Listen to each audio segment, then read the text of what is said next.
ओम शांति। बाबा ने कहा इस समय के अनुसार कि अंतिम जो दृश्य होगा वो कैसा होगा, जब धरती, वायु, जल सब दूषित हो चुका है। ये तो हम सभी जानते भी हैं और देख भी रहे हैं।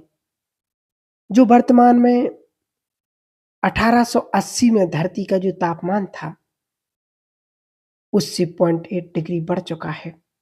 जो ग्लेशियर थे, जब बर्फ पिघलेगा और जब बर्फ पिघलना चालू करेगा तो सुनामी आएगी और वो सारा पानी शहरों में घुसेगा। बाबा ने कहा है 5 प्रकृति के खिलाड़ी खेल करेंगे और माया के 5 खिलाड़ी खेल करेंगे। हमारे पुराने संस्कार खेल करेंगे, भटकती हुई आत्माएं खेल करेंगी।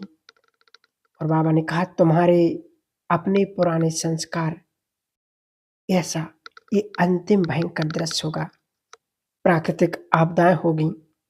सोचो, एक प्राकृतिक आपदा आ जाती है तो हलचल हो जाती है। जब संसार में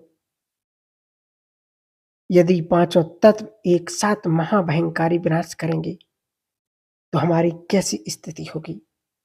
हम अशरीरी हो सकेंगे?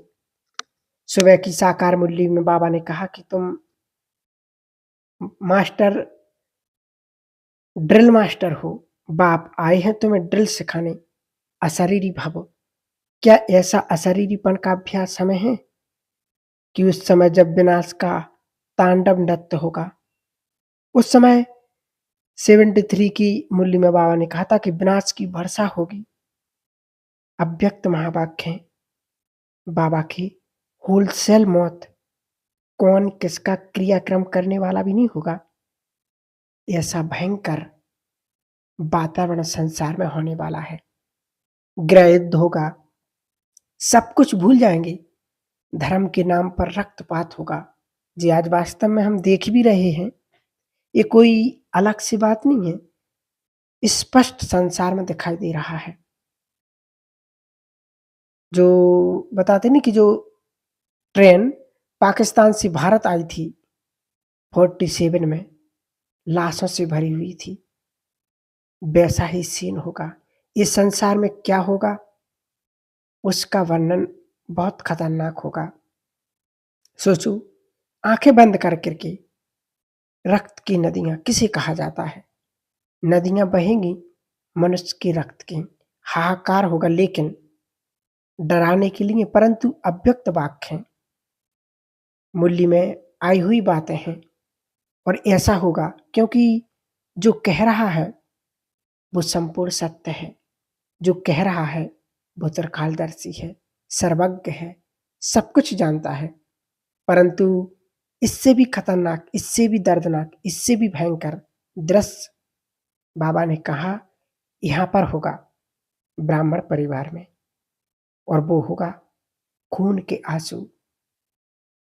एक मेडिसिन्स में है, कुछ ऐसी बीमारियां हैं जहां पेशेंट को खून के आंसू आते हैं, कोई इलाज नहीं। परंतु हम स्थूल खून के आंसू की बात नहीं कर रहे। हम वो दर्द के आंसू, वो पीड़ा के आंसू, वो पश्चाताप के आंसू, उसकी बात कह रहे हैं। और जो आंसू और जो नदियां इस ब्राह्मण परिवार में, इस ब्राह्मण के शहर में, इस ब्राह्मणों की सभा में बहेंगी, वो होगा पश्चाताप। एक अव्यक्त वाणी में है, बाबा ने कहा 70 की, जिसमें बाबा ने कहा कि ब्राह्मण परिवार में ये 3 बातों की रीति रस्म मत चालू करो। पाप करना, पश्चाताप करना, पाप करना फिर माफी मांगना। पाप करते रहो, बार बार पश्चाताप करते रहो और माफी मांगते रहो बार बार। बाप को लिखते रहो सॉरी। तो बाबा ने कहा कितनी बार लिखेंगे?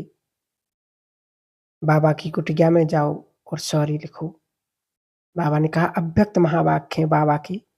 इन 3 बातों की रीति रस्म इस ब्राह्मण परिवार में तुम्हें चालू नहीं करना है। पाप, पश्चाताप और फिर माफी। बाबा कहते हैं जो कारण है उसे समझो, चाहे वो व्यक्ति है, संबंध है, वस्तु है, जो भी कारण है उसे समाप्त करो। स्थान है, समय है, क्या है, जो भी है, जिस वजह से है ये बंधन है, उसे समाप्त करो। बाबा कहते विकारों की मटकी को फोड़ो, जहर का कलश बाप आए हैं तुम बच्चों से लेने के लिए और ज्ञान का कलश रखने के लिए।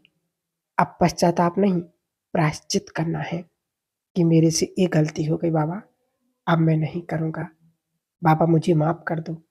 तो ये है पश्चाताप। चालू ही चालू, परंतु प्रायश्चित कुछ और होता है। पश्चाताप कहता मैंने गलत किया, प्रायश्चित कहता मैं ही गलत हूँ। तो भक्ति ऐसे हमें अपने आप को चेक करना है। ओम शांति।